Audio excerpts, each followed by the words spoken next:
बहुत समय पहले की बात है। माधवपुर नामक गांव में एक गरीब किसान अपनी बूढ़ी अम्मा के साथ रहा करता था। उसके पास एक छोटी सी जमीन थी जो कि बंजर हो चुकी थी। फिर भी वह दिन रात उस पर मेहनत करता था। मोहन बहुत ही मेहनती और ईमानदार था। वह एक आत्मविश्वास से भरा हुआ व्यक्ति था जिसे ना हालातों से डर लगता था ना ही लोगों की बातों से। हर दिन सूरज उगने से पहले ही वह उसी आत्मविश्वास के साथ उठता और अपने खेत की ओर बढ़ता जहां सिर्फ बंजर जमीन थी, लेकिन उसके सपनों की हरियाली छिपी हुई थी। उसे यकीन था कि एक दिन उसकी मिट्टी उसे जरूर जवाब देगी, सोने जैसी फसल बनकर। ओ बेटा मोहन, तेरे लिए मैंने जमींदार से बात कर ली है। वो तुझे अपने पास काम पर रख लेंगे। तू भी जाकर उनसे एक बार बात कर ले बेटा। अब हमारे बस की बात नहीं रही। कम से कम वहां रहकर तू अपना गुजारा तो कर पाएगा। मुझे तेरा बहुत ख्याल है मोहन, इसलिए यह कदम उठाया। जाकर बात कर ले, सब ठीक हो जाएगा।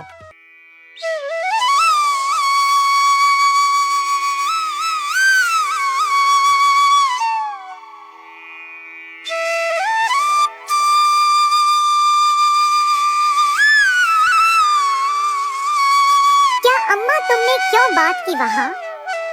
मैं नहीं जाऊंगा। हमारा खुद का खेत है तो मैं दूसरों के पास क्यों काम करने जाऊं? मैं गरीब सही मगर खुददार हूँ। मैं अपनी मिट्टी में पला हूँ, उसी में पसीना बहाऊंगा। चाहे जितनी भी मुश्किल हो अम्मा, मैं अपनी ही जमीन पर मेहनत करूंगा। किसी और की नौकरी नहीं करूंगा। अरे मोहन, उस बंजर जमीन में क्या उगाएगा तू? वो जमीन अब बिल्कुल बेकार हो गई है बेटा। ना उसमें नमी बची है ना जान। तू अपनी जिंदगी यूं ही जाया कर देगा। उस जमीन को संवारते संवारते मैं जानती हूँ तेरा हौसला बड़ा है, पर बेटा हौसले से पेट नहीं भरता। तू मेरी बात मान ले। वो जमींदार कम से कम तुझे रोज की रोटी तो देगा। अपनी जिद छोड़ दे बेटा। तू थक जाएगा पर वो जमीन कुछ नहीं देगी तुझे। अरे अम्मा, तुम बेकार में ही इतनी परेशान हो रही हो। देखना, एक दिन मैं उसी जमीन से सोना निकालूंगा। यह जमीन ही हमारी सबसे बड़ी ताकत बनेगी। मोहन खेत में काम कर ही रहा था कि तभी वहाँ पर एक आदमी आकर बोला, अरे मोहन भैया, आपको भी मानना पड़ेगा। आप फिर से इस बंजर जमीन पर मेहनत कर रहे हैं। अरे मंगेश भैया, अब क्या करें? जमीन हमसे ज्यादा मेहनत करवा रही है, पर क्या करें? धरती तो माँ समान होती है। जैसा वह चाहे वैसा ही करना पड़ता है। कभी सख्त हो जाती है, कभी चुपचाप सब सह लेती है, कभी बीज को छुपा लेती है तो कभी उसे जीवन दे देती है। हम तो बस उसके बच्चे हैं जो उसके हर रंग को अपनाना जानते हैं। थक तो जाते हैं भैया, पर जब मिट्टी की खुशबू आती है ना तो सारी थकान उतर जाती है।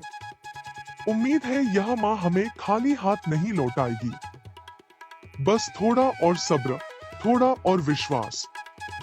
आप जैसा मूर्ख तो मैंने आज तक नहीं देखा भैया। क्या सोचते हो आप? दुनिया कहां से कहां पहुंच गई और आप अब भी उसी बंजर जमीन से उम्मीद लगाए बैठे हैं। मोहन के पास उस आदमी की बातों का कोई जवाब नहीं था। वह वहां से अपने घर चला जाता है। जब दोपहर को मोहन थक हार कर घर पहुंचता है तो देखता है कि माँ बुझे हुए चूल्हे के पास चुपचाप बैठी है। क्या हुआ अम्मा? तुम ऐसे क्यों बैठी हो? खाना क्यों नहीं बनाया? क्या बात है? बेटा, चूल्हा जलाने के लिए लकड़ियाँ नहीं है, इसीलिए चूल्हा कैसे जलेगा? बस इतनी सी बात है अम्मा। मैं अभी जाकर ले आता हूँ लकड़ियाँ। मोहन लकड़ियाँ लाने जंगल चला